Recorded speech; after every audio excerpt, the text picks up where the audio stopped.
जो बिहार में अभी डीएलएड 22-24 सेशन के छात्र हैं, वो प्रत्येक किसी न किसी एक घर से आते हैं और हर एक घर में 5 या 10 वोट है। तो याद रख ले सरकार कि अगर जो हम लोगों को 22-24 सेशन के अभ्यर्थियों को अपीयरिंग में मौका नहीं देता है तो उन सबको हम बता देना चाहते हैं कि हम लोग जो है आपका वोट बैंक नहीं बनेंगे, हम लोग नोटा दबा देंगे, लेकिन हम लोग कभी आपको वोट नहीं देंगे। और हमारे बिहार वासियों से सरासर अन्याय हो रहा है, ये हम लोग सहन नहीं कर सकते हैं। के पाठक सर और नीतीश कुमार जब ये विपक्ष में थे बीजेपी वाले, तो इन्होंने कहा था कि हम लोग सत्ता में आएंगे तो डोमिसाइल नीति लागू करेंगे, क्योंकि बिहार में बिहारियों को नौकरी मिलनी चाहिए।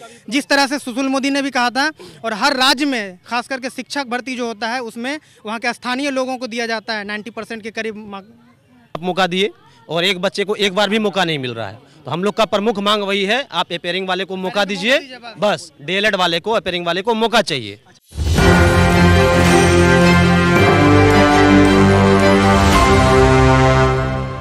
नमस्कार, मैं नंदन, आप देख रहे हैं न्यूज़ 24। देखिए, गांधी मैदान में गांधी मूर्ति के समीप इस वक्त हम मौजूद हैं और हमारे पास हमेशा की तरह शिक्षक अभ्यर्थी, बीपीएससी शिक्षक अभ्यर्थी मौजूद हैं। सर, ये जुमलेबाजी है और हमारे साथ अन्याय किया जा रहा है सर। हम लोग जब बीपीएससी कैलेंडर का रिटर्न जारी हो गया, रिटर्न कैलेंडर, तो हम लोग उनके बातों पे कैसे विश्वास कर लें। और दूसरा बात कि अगर जो अगस्त तक की रिक्तियां रिटर्न वे में मांग ली गई है कि अगस्त तक की रिक्तियां ही टीआर 3 में दिया जा रहा है, तो फिर हम लोग कैसे मान लें कि आप अगस्त में 1 लाख वैकेंसी दे दीजिएगा। हम लोग क्या चूतियां हैं? हम लोग को पागल बनाया जा रहा है, गुमराह किया जा रहा है, झूठा आश्वासन देकर। डाइट मोतिहारी छतौनी में जब के पाठक सर गए थे तो यही बोले थे कि आप लोग मेहनत कीजिए, आप लोग मेहनत कीजिए, डेली एसईपी कीजिए, 100% अटेंडेंस कीजिए, हम टीआर 3 में आप लोग को मौका देंगे। तो ये टीआर 3 इसी के चलते, टीआर 3 के ही चलते हम लोग का एग्जाम जो जुलाई में होता है, जो डीएलएड सेशन जुलाई में पूरा होता है, उसको दो महीना पीछे करके मई में किया गया ताकि आप लोग को टीआर 3 में मौका दिया जाए। ये के पाठक सर ही किए थे। तो फिर हम लोग का फिर एग्जाम ये जो अगस्त में होने वाला था, जिसमें आप लोग शामिल होते, इसको मार्च में क्यों किया गया? अगर मार्च में होता है तो हम लोग के सरकार का कोई विरोध नहीं है, के पाठक से कोई विरोध नहीं है। हम लोग ये बात हम लोग को जो आश्वासन दिया गया था उसके मुताबिक क्यों नहीं चल रहे हैं के पाठक सर?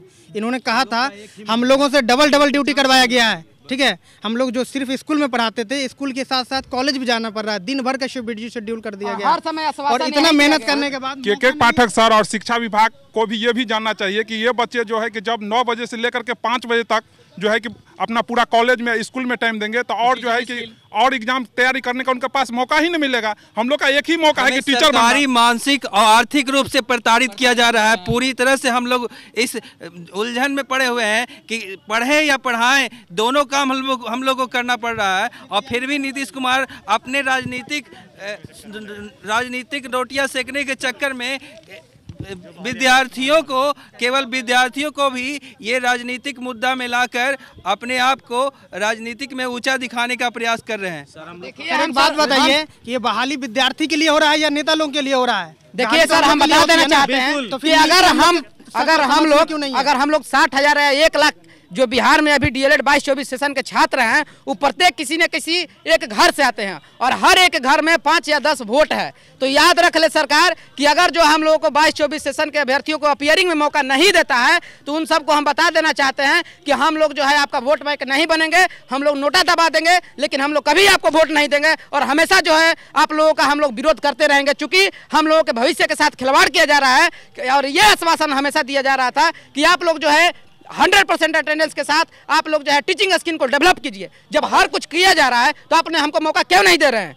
9 बजे से 5 बजे तक कहा जा रहा है कि क्वालिटी टीचर चाहिए। हम लोग 9 बजे से 5 बजे तक पूरे मेहनत कर रहे हैं, स्कूल इंटर्नशिप प्रोग्राम में पढ़ा रहे हैं। तो टीचिंग स्किल डेवलपमेंट 2 महीना में कैसे कोई अभ्यर्थी कर लेगा? जो अभ्यर्थी टीआर 1 और टीआर 2 में असफल हुए हैं, हम लोग उनसे मतलब नहीं है, बस हम लोग को भी शामिल किया जाए। हम लोग जॉब नहीं, बस हम लोग मौका मांग रहे हैं कि अगर हम लोग योग्य होंगे तो हम लोग को जॉब मिलेगा, जॉब लेंगे। ये समझने वाली बात है कि यहाँ पर कि बाहर के राज्यों को लड़कों को बुलाकर यहाँ पर नौकरियां देने की बात की जाती है, लेकिन आप लोगों की बस एक मांग है कि हमें बस एग्जामिनेशन हॉल में एक बात और कहना चाहेंगे सर कि किसी भी कोर्स में 100% अटेंडेंस जो होता है वो नहीं मांगा जाता है। 85% से ज्यादा अटेंडेंस नहीं ले सकते हैं, लेकिन हम लोगों से 100% अटेंडेंस लेने का मतलब है कि हम लोग का शोषण हुआ है और ये बताया गया था कि हम लोग को मौका देंगे, इसके बावजूद भी देखिए सर ऐसा किया जा रहा है। ये सब गलत है। डोमिसाइल जो भी डोमिसाइल है ये सरकार की अपनी फैसला है और इस पे हम नहीं जाना चाहेंगे, चूंकि उन्होंने जो भी किया होगा हो राजनीतिक मुद्दों से किया हो या जो भी लाभ लेना चाहते हो वो किया, उस पर हम लोग नहीं जाना चाहते। लेकिन लेकिन अगर हम बिहार के स्टूडेंट हैं,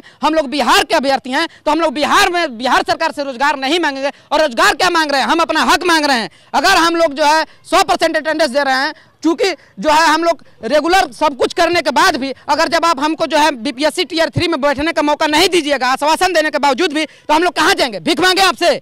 क्या करें आप लोग? क्या करें आप लोग? हमारे बिहार में आधा से ज्यादा लोग बेरोजगार दूसरे राज्यों में जाते हैं और पिटा के आते हैं बेरोजगार होने की वजह से। और हमारे राज्य में जो रोजगार आए हैं उसको भी बिहार से बाहर वाले स्टेट ले रहे हैं। तो यहाँ हमारे बिहार वासियों से सरासर अन्याय हो रहा है, ये हम लोग सहन नहीं कर सकते हैं। के पाठक सर, नीतीश कुमार जब ये विपक्ष में थे बीजेपी वाले, तो इन्होंने कहा था कि हम लोग सत्ता में आएंगे तो डोमिसाइल नीति लागू करेंगे, क्योंकि बिहार में बिहारियों को नौकरी मिलनी चाहिए। जिस तरह से सुशील मोदी ने भी कहा था, और हर राज्य में खास करके शिक्षक भर्ती जो होता है उसमें वहाँ के स्थानीय लोगों को दिया जाता है 90% के करीब प्राथमिकता। लेकिन फिर भी हम लोगों को बिहार में वोट बैंक की वजह से ऐसा नहीं किया जा रहा है और कट ऑफ बहुत ज़्यादा चल जा रहा है। हम लोग का प्रमुख 2 ही मांग है, या तो आप कैलेंडर पे एग्जाम लीजिए या अपेयरिंग वाले को मौका दीजिए। बस हम लोग को यही डिमांड है। नहीं मौका दो, धोखा नहीं मौका दो। और जो है अपियरिंग स्टूडेंट को इस बार टीआरई 1 के तर्ज पर, टीआरई 1 के जैसे ही जिस प्रकार उनको जो है कि मौका दिया गया था, जो है कि एडवर्टीज को जो है संशोधन करके, उसी प्रकार अभी तो जो है कि एडवर्टीज आ गया है, तो उसको भी संशोधन करके हम लोग को जो है कि 22-24 सेशन वाले को मौका दिया जाए। विरोध नहीं, हम लोग का सिर्फ अनुरोध है कि हमें ये मौका मिलना चाहिए। सर जैसा कि हम बता दें कि बीपीएससी ने भी हम लोगों के साथ धोखा किया है, और धोखा छोटा नहीं है, ये बहुत बड़ा धोखा है। अतुल प्रसाद जो चेयरमैन है, उनके ट्वीट को किस नजरिए से देखते हैं कि कहीं ना कहीं वो एक ट्वीट कर देते हैं कि अगर अतुल प्रसाद सर ट्वीट करते थे तो ये एक सारे स्टूडेंट का भरोसा होता था, क्योंकि अतुल प्रसाद सर जो ट्वीट करते थे उस पे टिकते थे। लेकिन इस बार ऐसा क्या हो गया? अतुल प्रसाद अगर सबसे कोई बड़ा हकदार है तो 22-24 सेशन है, डीएलएड 22-24 सेशन इसका पूरा हकदार है। एक स्टूडेंट का एग्जाम आप 3 बार ले रहे हैं, उसको 3 चांस दे रहे हैं, और एक बच्चा को कैसा नीति है? 6 मंथ में तीसरी बार बीपीएससी का ये जो है टीचर बहाली प्रक्रिया जो है फिर से शुरू किया जा रहा है। ये बताइए कि कहाँ तक सही है? एक ही विद्यार्थी को बार-बार मौका दे रहे हैं, नए विद्यार्थियों को मौका नहीं दे रहे हैं। एक भी सेशन नहीं बीता, एक भी सेशन नहीं बीता, अगले सेशन को अभी तक मौका नहीं मिला। जो विद्यार्थी उस टीयर 1 में फेल हुए उनको, रुक जाइए, टीयर 1 में जो फेल हुए वो टीयर 2 में बैठे, जो टीयर 2 में फेल हुए वो टीयर 3 में बैठेंगे। तो ये बताइए कि 6 मंथ में ही बार बार बीपीएससी का एग्जाम लिया जा रहा है, ये किस एंगल से लिया जा रहा है, किसके लिए लिया जा रहा है? एक बच्चे को 3 बार आप मौका दिए और एक बच्चे को 1 बार भी मौका नहीं मिल रहा है। तो हम लोग का प्रमुख मांग वही है, आप अपेयरिंग वाले को मौका दीजिए। बस डीएलएड वाले को, अपेयरिंग वाले को मौका चाहिए।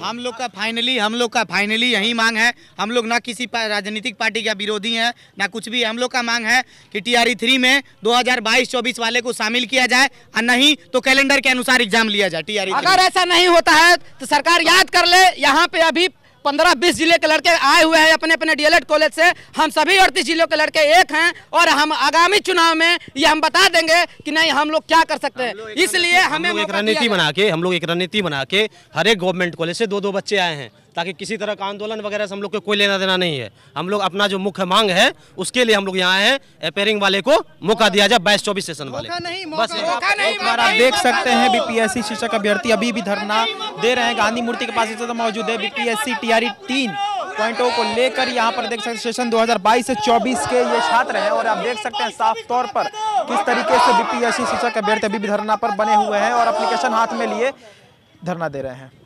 तो जो भी कारण था वो हमने साफ तौर पर विजुअल में बताया, और साथ में स्टोरीज भी आपको बताया कि आखिर क्या कारण है कि बीपीएससी शिक्षक अभ्यर्थियों के साथ ऐसा हो रहा है कि अगर उनको उनके साथ खड़े रहने की बात आती है तो एक अतुल प्रसाद जो कि चेयरमैन है बीपीएससी के, वो ट्वीट कर देते हैं कि वैकेंसीज निकली है हम आपके साथ, लेकिन धांधली सीट्स को लेकर कहीं ना कहीं हमेशा सुनने को मिलती है, और आज भी वही धांधली है। टीआरई 3.0 को लेकर आज भी स्टूडेंट यहीं पर धरना दे रहे हैं, जो हमने आपको साफ तौर पर दिखाया है। तो इतिहास की रिपोर्ट, बाकी ऐसे और तमाम खबरों के लिए हमारे साथ बने रहे और देखते हैं कि न्यूज़ 24 मैं नंदन अपने सहयोगी पिंटू के साथ। धन्यवाद।